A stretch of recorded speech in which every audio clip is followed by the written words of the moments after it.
Verset 5 au nom du Seigneur Jésus-Christ.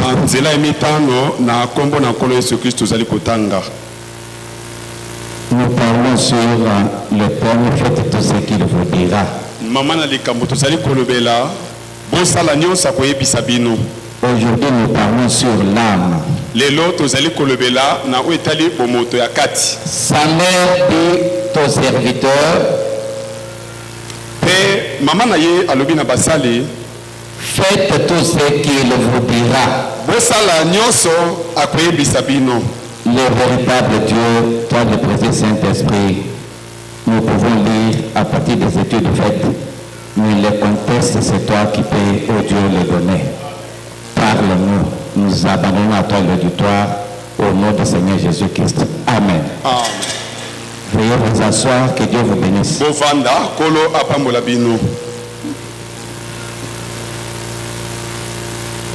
Dans le festin,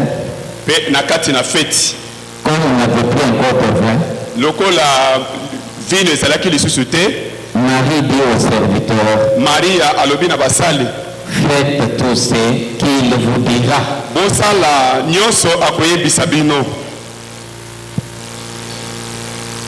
La Bible dit, la crainte de Dieu, c'est le commencement de toute sagesse.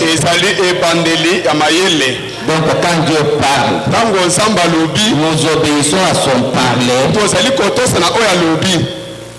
Il ne restera pas un Dieu inerte qui ne manifestera jamais quelque chose.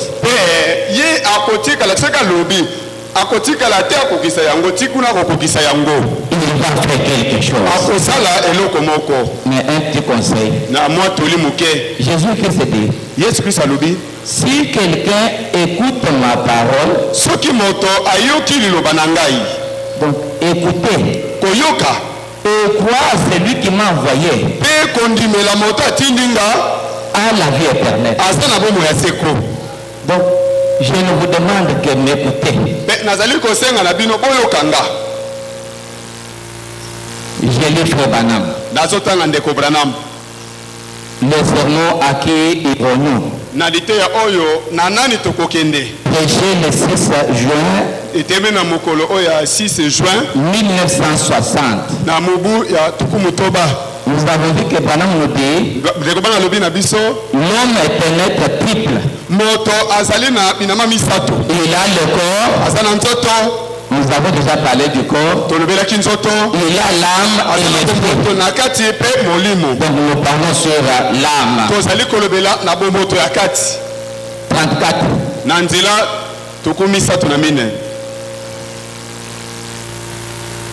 C'est vrai. Nous avons beaucoup de fondements. Mais Christ est l'unique fondement éternel.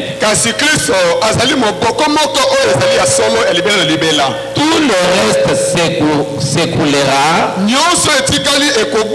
sauf Christ. Suivez-moi maintenant.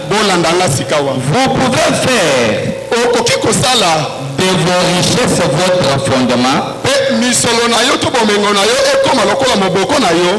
Nous avons parlé sur l'argent, le bien-être.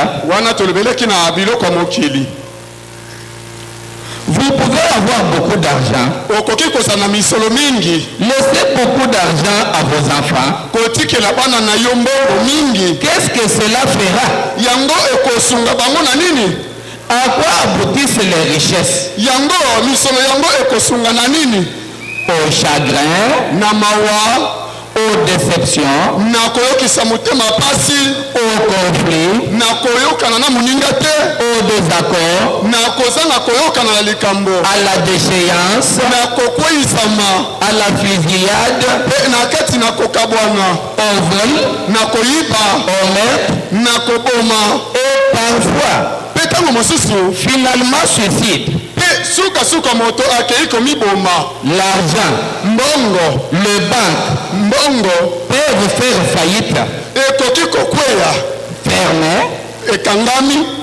Ou il peut vous arriver quelque chose de perdre votre argent dans un jeu par hasard. Puis vous prenez un fusil, vous faites sauter la cervelle. Voyez, ce fondement-là n'est pas éternel. Votre argent n'offre pas un fondement éternel. Vous ne pouvez pas faire de la popularité un fondement éternel. C'est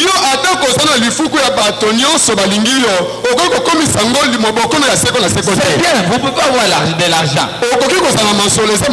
Comme nous avons besoin, beaucoup de gens résidents ici veulent sortir le pays. C'est bien.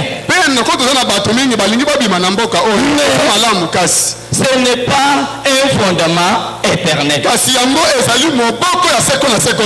Parce que de toute façon, l'argent là va rester. 43.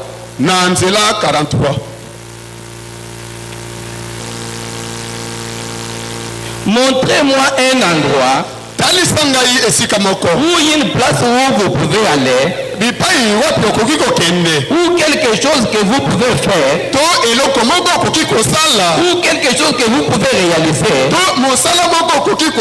qui subsistera éternellement en dehors de Jésus-Christ. Dites-moi si vous pouvez bâtir une maison qui durera éternelle. Et il n'y a aucune maison qui peut être éternelle. Même l'argent que nous avons n'est pas éternel.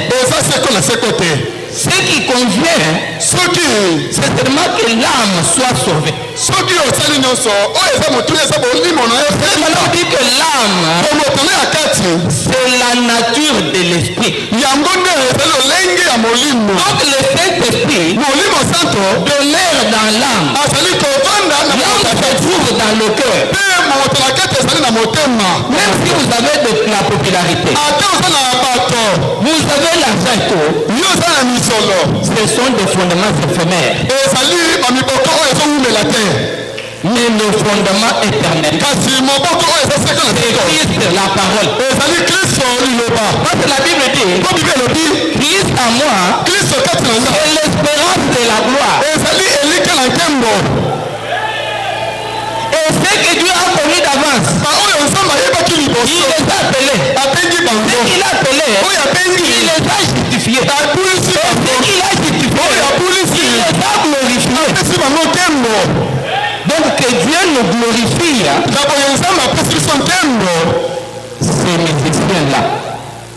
ces musiciens-là, quelles que soient les acclamations des gens, lui ne regardait que son maestro. Donc tout reste. Le corps aussi va passer. Mais l'âme,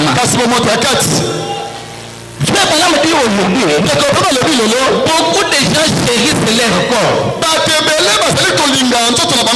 mais ils ne voient pas à l'âme. L'âme, la demeure de Dieu. Et la Bible dit, une âme qui pêche, c'est celle qui mourra. C'est corps, même s'il meurt, nous avons l'espérance que si cette tente sera détruite, une autre tente nous attend. C'est ton âme. Sera où? Quelle est la destination de cette âme? Tu veux que Jésus dise, ça c'est un arbre qui occupe inutilement la terre.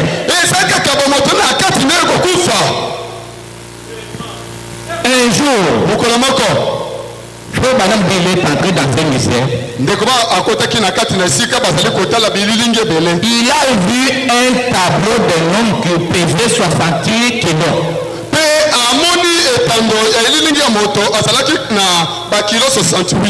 Maintenant, d'après donc l'analyse des composants de ce corps, on a trouvé que ce corps pesait 85 centimes.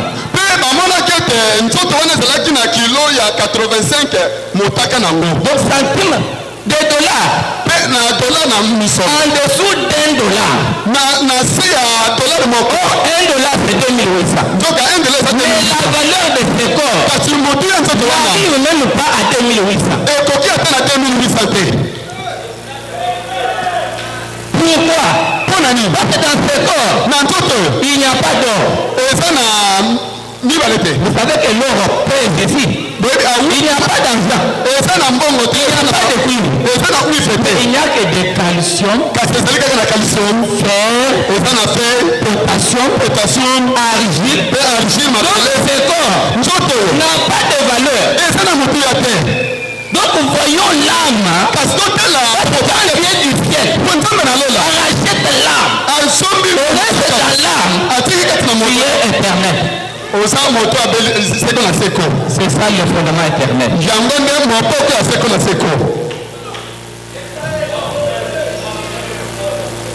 Jésus-Christ est le sauveur. Dit, et que servirait-il à un homme de gagner tout le monde s'il perdait son âme? Tu peux gagner de l'argent. Tu peux aller en Europe. Ce n'est pas la fin de tout. Parce que nous voyons les corps qui viennent étant déjà morts venant de l'Europe. Ce n'est pas la fin de tout.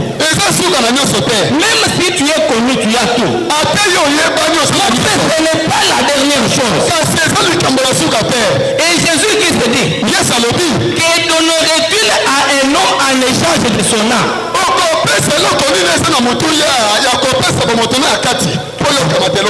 Si Dieu nous réunit ainsi, il nous aime. C'est pour le salut de notre âme.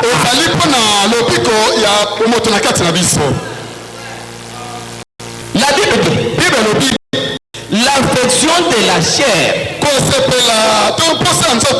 c'est la mort. Donc si toi tu aimes ce corps, tu soumets ce corps à toutes les convoitises de la chair.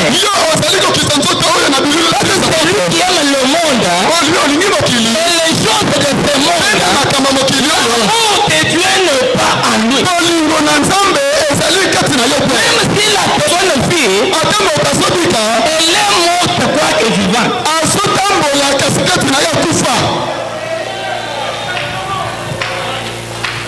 Tandis que l'affection de l'esprit, c'est la vie, c'est la paix. Car l'affection de la chair est inimitié contre Dieu. Retournons à l'histoire de Paul et Jim. Jim avait de l'argent et tout. Mais John lui a dit, tu peux avoir tes banques, tu peux avoir des chemins de fer. Mais est-ce que tu as investi pour mon bien-aimé? L'âme, c'est la chose capitale. Comprenez? Vous savez, si nous aimons le monde, ma Bible nous prévient qu'il y a le jour ardent. Ces jours-là qu'il y a le feu. C'est un jour qui viendra. Pour faire quoi? C'est pour consumer le méchant, le hautain. Comprenez, c'est Dieu qui a parlé. Si ton âme, jusqu'alors, n'est pas rachetée, après le jugement, ton âme là sera consumée dans le feu. C'est un avertissement. Mais nous, qui craignons son nom, la Bible dit, un jour, Jésus-Christ, avec ceux qui sont morts, pourront d'abord ressusciter les morts.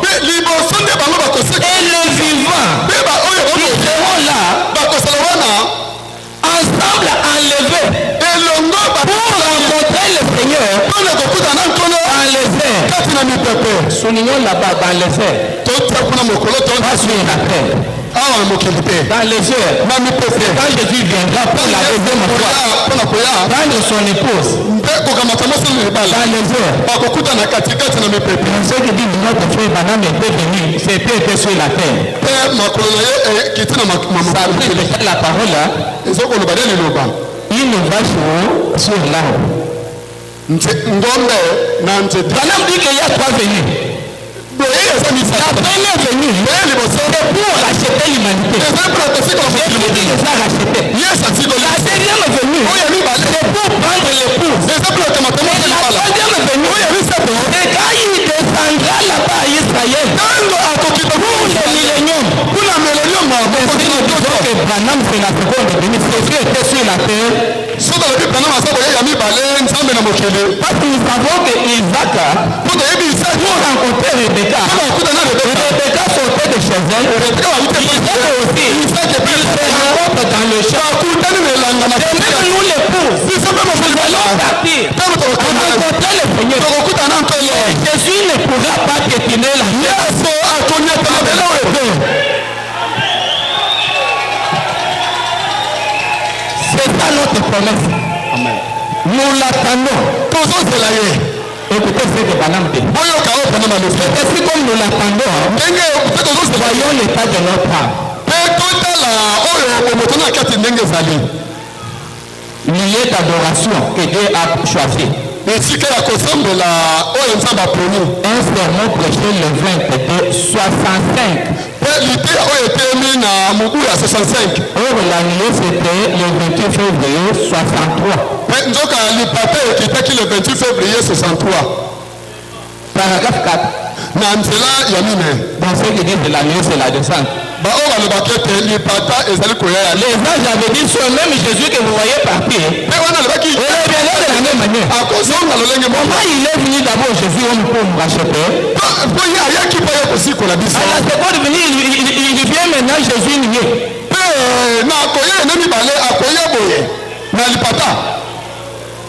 Jésus nié. Le corps, c'était un corps de nom. Pour nous racheter. Mais dans ce retour, Jésus nié. Avançons. Nous l'attendons. C'est ainsi voyons l'état de nos âmes. Paragraphe 4. Prophète dit ceci. Nous venons ici pour être corrigés, pour comprendre, pour que nous sachions comment nous devons vivre en ces jours-ci. À quoi nous attendre? Quoi faire? Car nous savons que l'avenir du Seigneur Jésus-Christ approche. En 65. Nous savons que l'avenir est proche. D'après tous les signes et les prophètes ont prédit, nous nous approchons du moment. Comprenez? Ayons l'espérance qu'il viendra.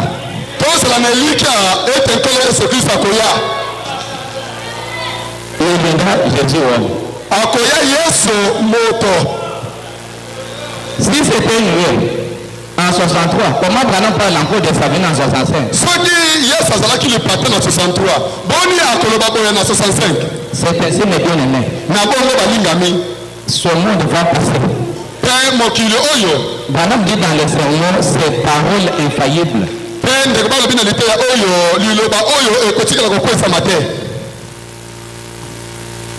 Prêché en 1965.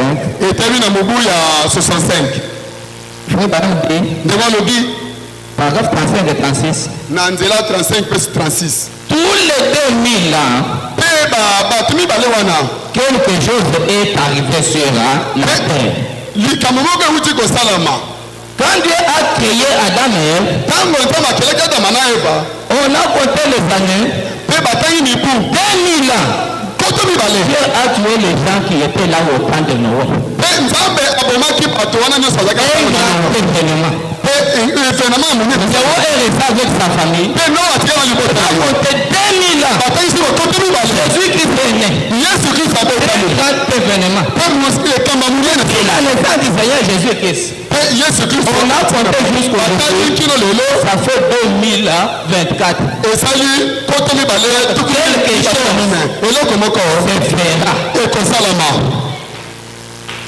nous attendons quoi? La venue du Seigneur Jésus-Christ. C'est ainsi nous lisons d'abord en Luc. Parce que vous savez que quand on l'attend, nous devons aussi voir les signes prophétisés. Ce sont les indicateurs qui montrent qu'il n'y a plus encore de temps. Luc 17.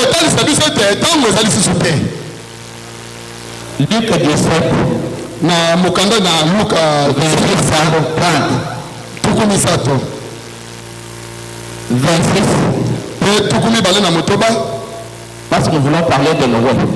Ce qui arriva du temps de Noé arrivera de même au jour du Fils de l'homme. Ce qui est arrivé là arrivera de même au jour du Fils de l'homme. Quand on nous dit, il en sera de même. Il en sera de même le jour où le Fils de l'homme paraîtra.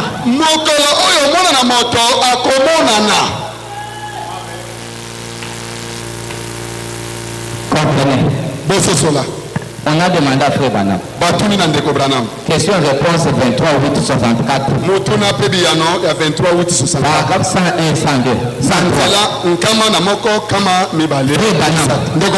Certaines personnes disent que tu es le Fils de l'homme. Comprenez, le. Pas un fils, mais tu es le Fils de l'homme. Le prophète dit, je ne suis pas le Fils de l'homme, mais un Fils de l'homme.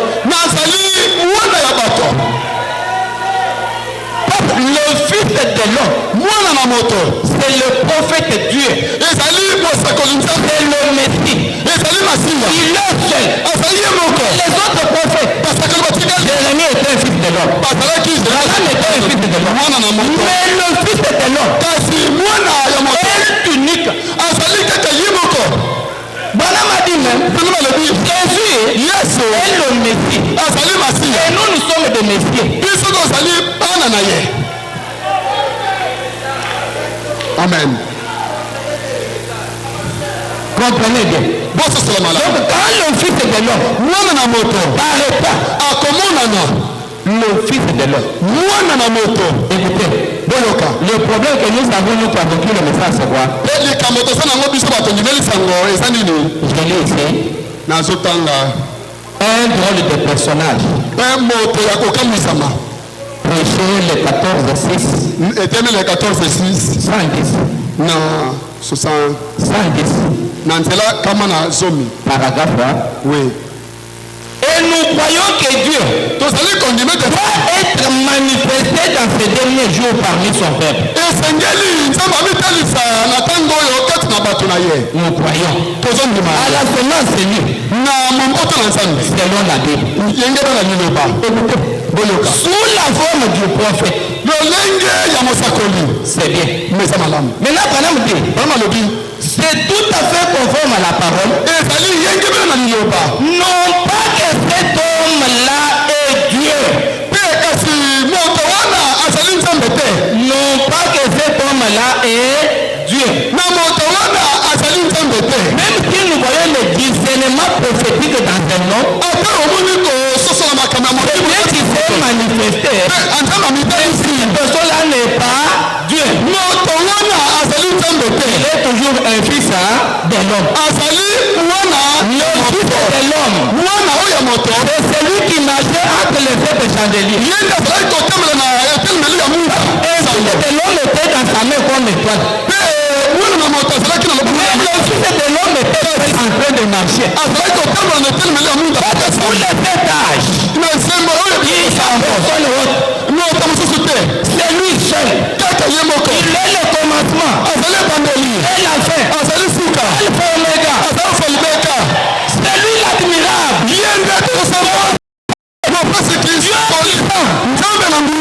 la paix. Père éternel. La Bible dit que Jésus vous avez justifié. Il l'a fait. Il est Seigneur. Oh, il est seul. Nous l'aimons. Amen. C'est lui le fils de l'homme. Donc ce qui arriva en ce temps où le fils de l'homme s'est manifesté par le corps d'un prophète.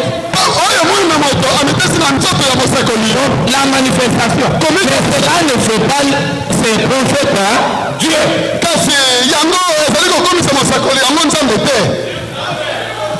Ce qui était au temps de Noé. À ce temps, nous devons vivre cela. Nous demandons maintenant. Au temps de Noé, il y avait quoi? Je vais me dire. Au temps de Noé. Ceux qui étaient là-bas. Je sais que nous allons aussi vivre. Le jour où le fils de l'homme va prendre un prophète. Va prendre le corps d'un prophète pour fermer les films.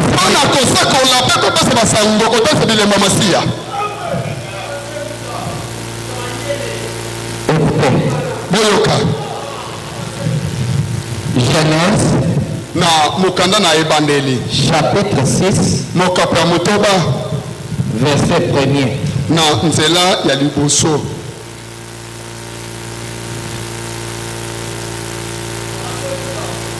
La Bible dit quoi? Bible elobi nini?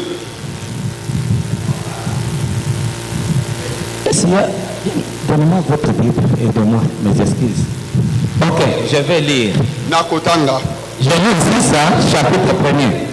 Genèse mokapra motoba na nzela ya. Voyez ce qui s'était fait au temps de Noé.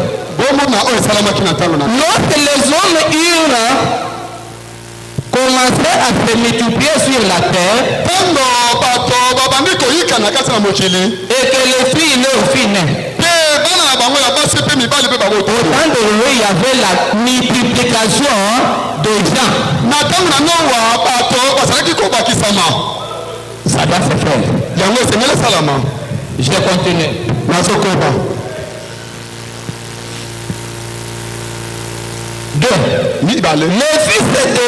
Le fils de Dieu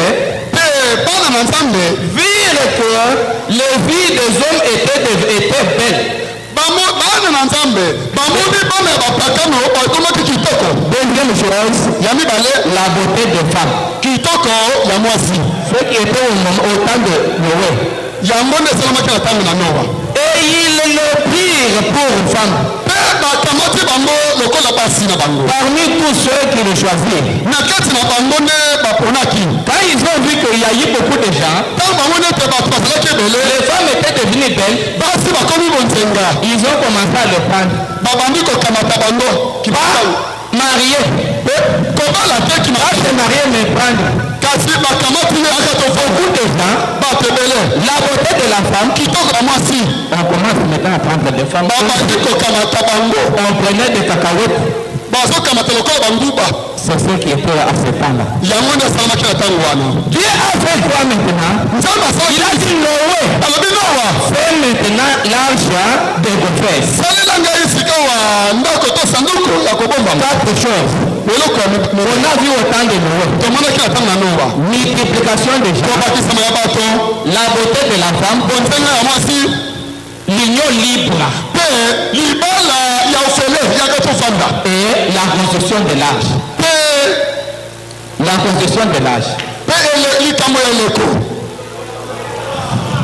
La construction de l'âge. Maintenant nous demandons Frère Branham. Frère Branham. La Bible dit que ce même chose-là doit être vu aussi au moment où le Fils de l'homme paraîtra. Une parenthèse.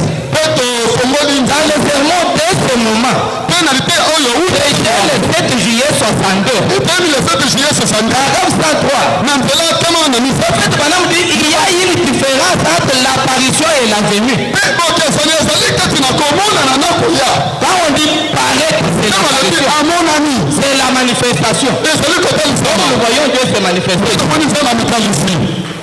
Ce n'est pas la venue. Il y a une différence entre la manifestation et la venue.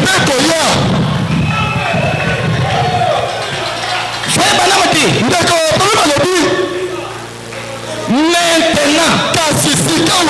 c'est l'apparition. Jésus avait 3 noms de fils. Le Fils de l'homme, prophète de Dieu, souverain sacrificateur, le Fils de Dieu, c'est le précieux Saint-Esprit, et le Fils de David, quand il sera roi là-bas, c'est l'épouse qui sera là-bas.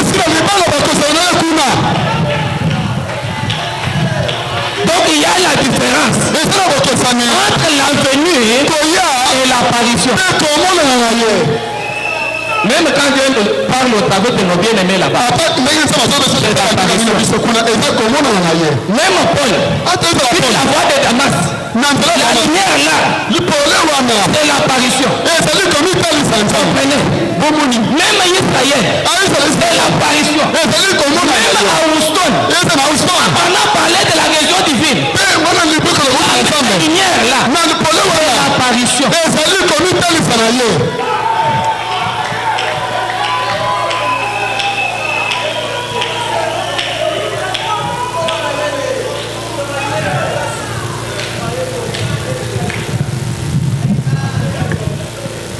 Le signal rouge.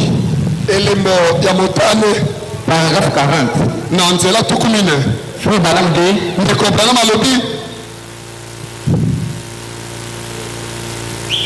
il y a eu, car il n'y a jamais eu un temps dans toute l'histoire où il y a eu autant d'hommes, où les gens se soient multipliés aussi rapidement qu'aujourd'hui. Autant de noms où il y avait la multiplication déjà. Il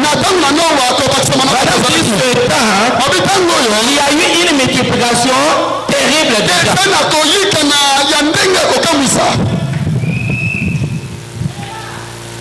Il est devenu difficile même de trouver un endroit où habiter. Même ici pour trouver un endroit. Pourquoi? Il y a beaucoup de gens comme au temps de Noé.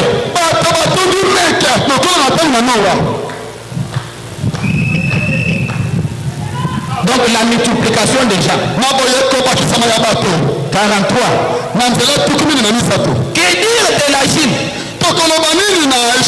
Où l'accroissement est encore plus grand. De la Russie. Et beaucoup de pays du monde.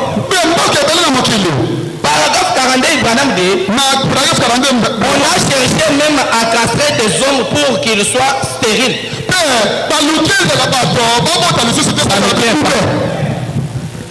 Bon, mettons vos histoires, je ne sais pas quoi dans le bas de maman pour qu'on ne puisse pas concevoir, mais il y a eu toujours la multiplication. Il s'agit de d'autres choses que vous connaissez bien là. Il y a eu toujours des multiplications. Pourquoi? Parce que Dieu avait dit, dès qu'il était au temps de Noé, nous devions aussi vivre là, c'est là.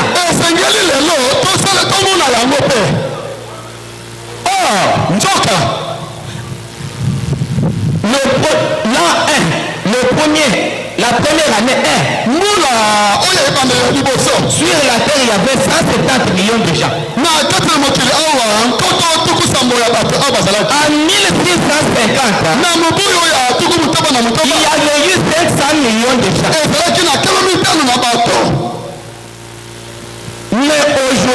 kasi lelo d'abord en 2011 na 2011 selon les recherches na kota il y a eu 7 millions ezalaki na 7 millions.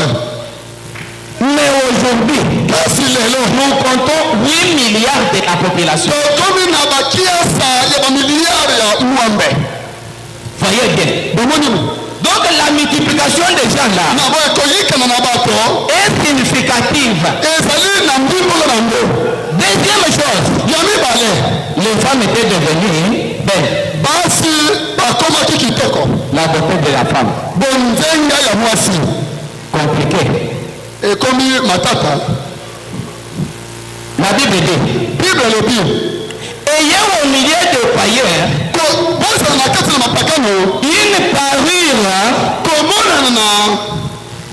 une bonne conduite, afin que ces païens-là remarquent vos bonnes œuvres et qu'ils glorifient Dieu. Mais aujourd'hui, la beauté de la femme. Prophète Balaam dit, entendons le signal rouge signe de sa venue. Paragraphe 144. Balaam dit, eh bien, j'aimerais vous faire remarquer que le fils des hommes ont vu que les filles des hommes étaient belles. Je montre ceci au monde entier. Il n'a jamais eu un cas sur la terre. Au mieux de me souvenir, en dehors de ces temps-là, où il n'y a jamais une si grande beauté chez les femmes. Comprenez? Ce temps, le temps de la femme. Prophète Balaam dit, la beauté moderne et mondaine est du diable.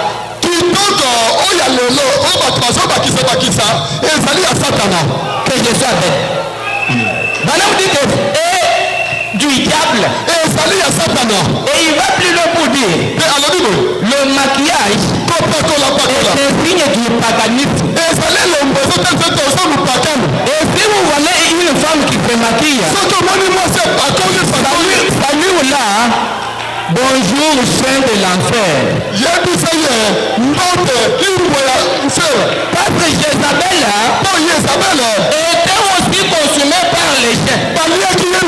Donc celle qui se maquille doit aussi être consumée. La beauté, tout ça. Aujourd'hui, il n'y a pas de femmes, de filles laides.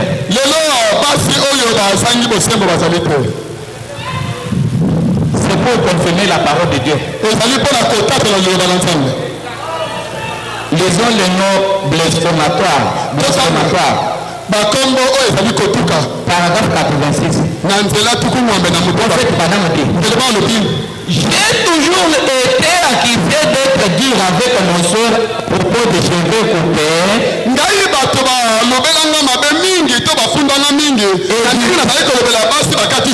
et du maquillage partout sur le visage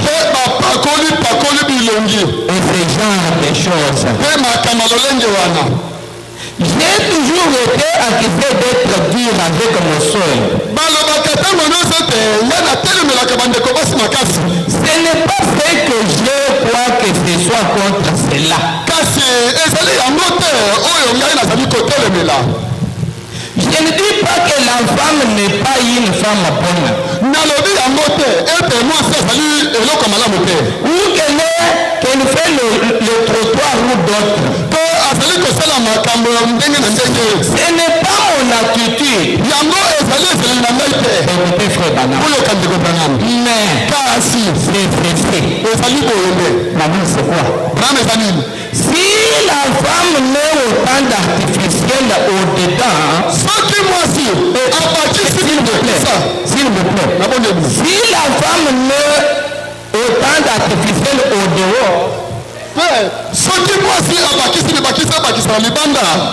Cela montre qu'il y a beaucoup d'artificiels au-dedans. Yango ezotalisa te kati na ye bipatano ezali. Quand vous mettez beaucoup d'artificiels, ce sont des histoires que nous voyons. Une dent artificielle, un bras artificiel, des histoires telles qu'on les met sur la tête là.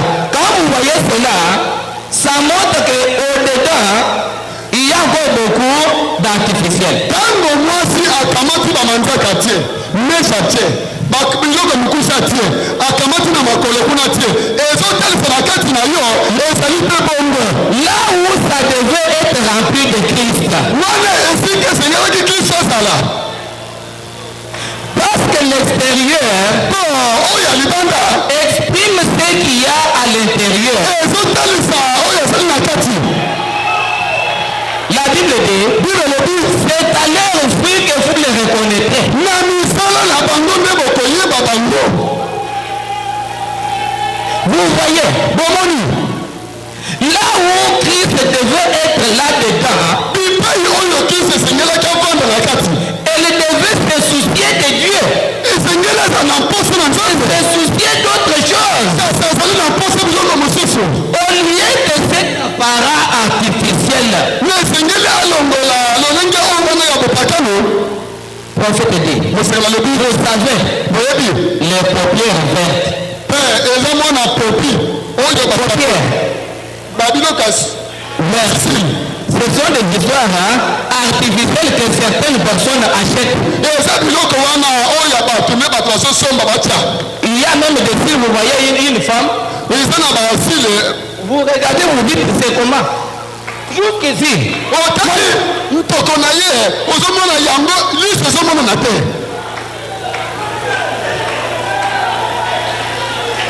Frère Banam dit, cet aspect inhumain. Quand on met ces histoires, on perd l'aspect humain. On devient inhumain. Et tous ces genres de trucs, je ne suis pas pour cela. Je ne crois pas que la Bible le soit aussi. Écoutez, Panam. J'aime que nous restions comme nous sommes. J'aime que nous restions comme nous sommes. Comme nous sommes. Bon, avançons. 87. Écoutez, Panam 87. Notez maintenant, si la femme n'a pas d'ongle, n'a pas, et qu'elle veuille s'en mettre, elle n'a pas d'ongle, mais elle veut aussi mettre des ongles. Banam dit que si elle n'a pas de gants, et qu'elle en a besoin, c'est clair. Si vous n'avez pas de bras, et que vous en ayez besoin, si vous n'avez pas de cheveux, mais si vous avez des cheveux, donc si vous n'avez pas de cheveux, et que vous en ayez besoin, vous n'avez pas ces choses. C'est différent. Les frères, est-ce que vous avez des cheveux? Si vous n'avez pas de cheveux, là vous pouvez. Mais quand vous avez des cheveux, on me dit que c'est différent.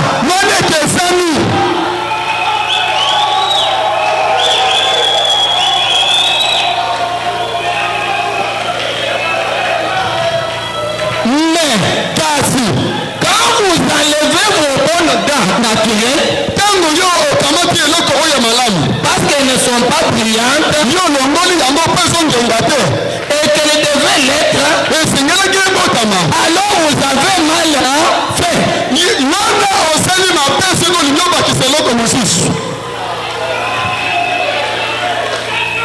Si vous n'avez pas de cheveux, Mais quand vous avez des cheveux, vous mettez des choses artificielles.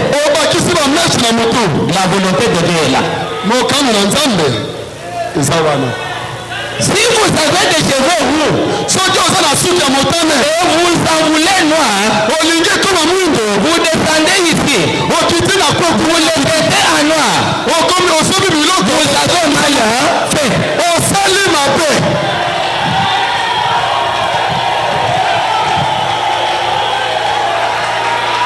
Je pense que c'est clair. Tout ça c'est quoi?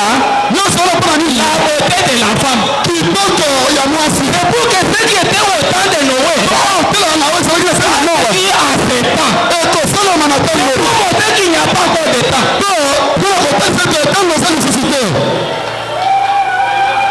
Il n'y a pas de temps.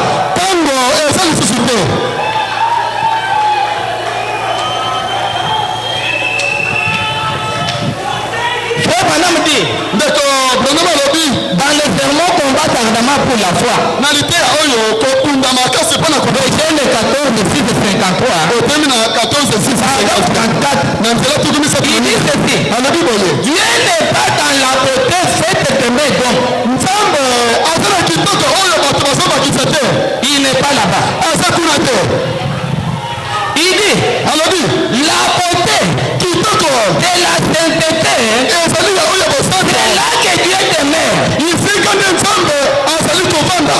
Notre beauté c'est quoi? C'est la sainteté. Et il ajoute encore, là où la puissance du Saint-Esprit se trouve, mais toutes ces choses, on le sait pourquoi? Pour que la beauté qu'on a vécue au temps de Noé soit vécue maintenant.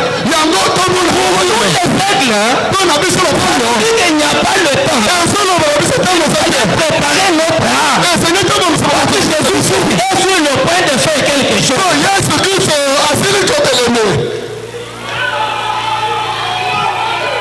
Troisième chose, les hommes ont commencé à prendre les filles. Pourquoi? Parce qu'elles étaient belles.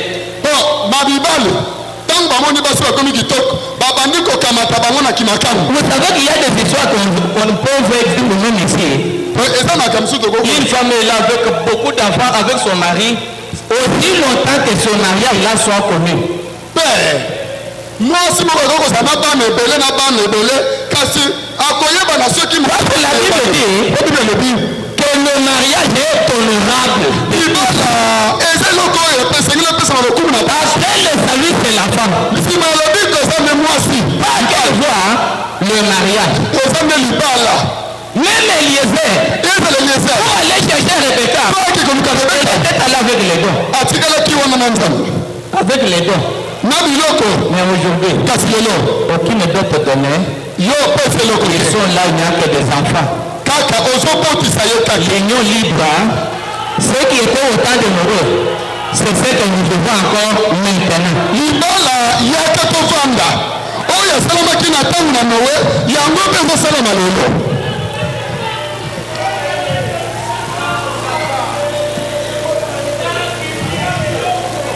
Écoutez, la Bible dit, celui qui s'attache à la prostituée forme avec elle un seul corps. Donc quand tu vois la femme là, le mari n'est pas honorable. Tu formes déjà un seul corps avec cette femme. Et la Bible ajoute, les prostituées, les adultères, n'hériteront jamais le royaume des cieux. Vous êtes ensemble et que ce mariage est honoré.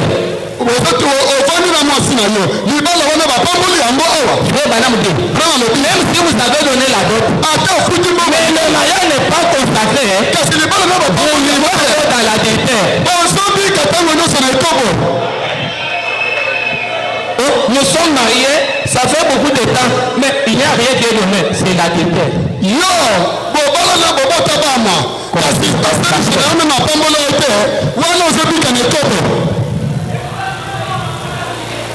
La Bible dit, frère, D'accord. Que tout ce qui est vrai, tout ce qui est honorable, tout ce qui est pur, tout ce qui est aimable, tout ce qui mérite l'approbation, tout ce qui est vertueux, tout ce qui est digne de louange, que cela soit l'objet de vos pensées.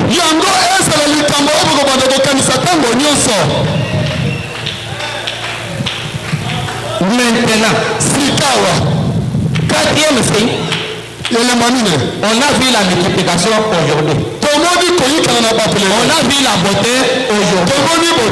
On a vu l'union libre aujourd'hui. Dieu a dit maintenant à Noé, Noé, pour ton âme, comme tu es fidèle, je ne peux pas te laisser dans la direction. Fais maintenant lâche. Fais lâche. Frère Branham dit, dans le sermon piscine de Bethesda, paragraphe 2, l'évangile est prêché comme c'est vu au jour de Noé. Fanatisme pour le monde, glorieux et opportun pour les élus de Dieu. Maintenant, nous entrons dans l'âge de sûreté.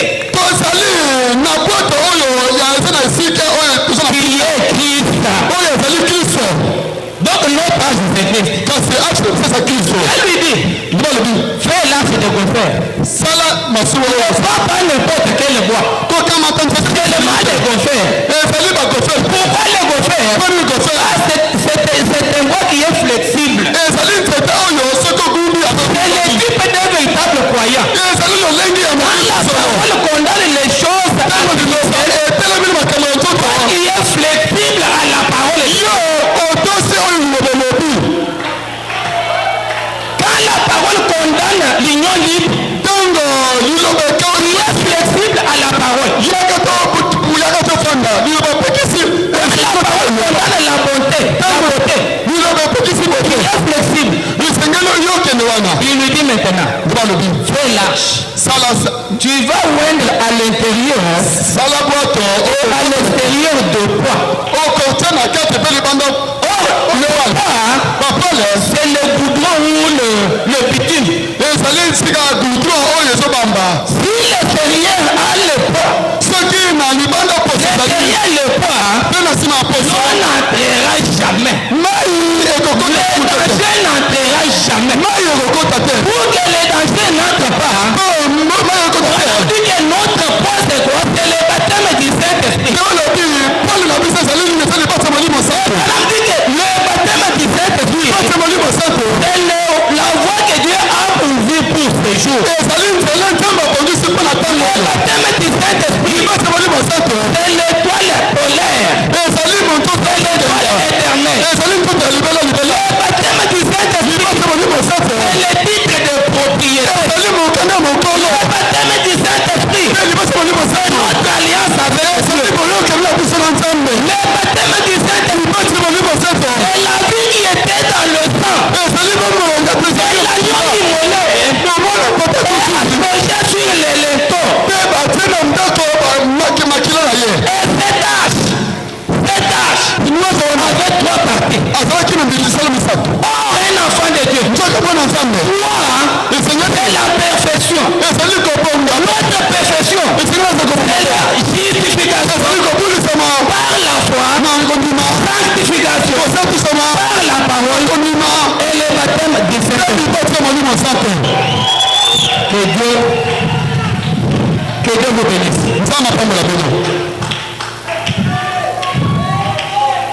Noé est entré dans l'âge. Les gens se moquaient de Noé. Je vous dis, on peut se moquer du Saint-Esprit. C'est juste. Mais quand l'éternité est tombé, les autres étaient morts. Aujourd'hui, notre ville est un refuge. Les gens entraient en Israël. Quand quelqu'un te suit, tu es en sécurité. L'âge de Noé est Les lions ne peuvent pas attaquer donc le groupe. Si nous sommes dans le message, pas dans l'église dénominationnelle, mais dans le message, c'est plus de problème entre nous. Il n'y aurait que l'amour. La Bible dit, c'est par son esprit. Comment avec lui, c'est le corps. C'est le baptême du Saint-Esprit. Dans l'âge. Dieu bénisse ça.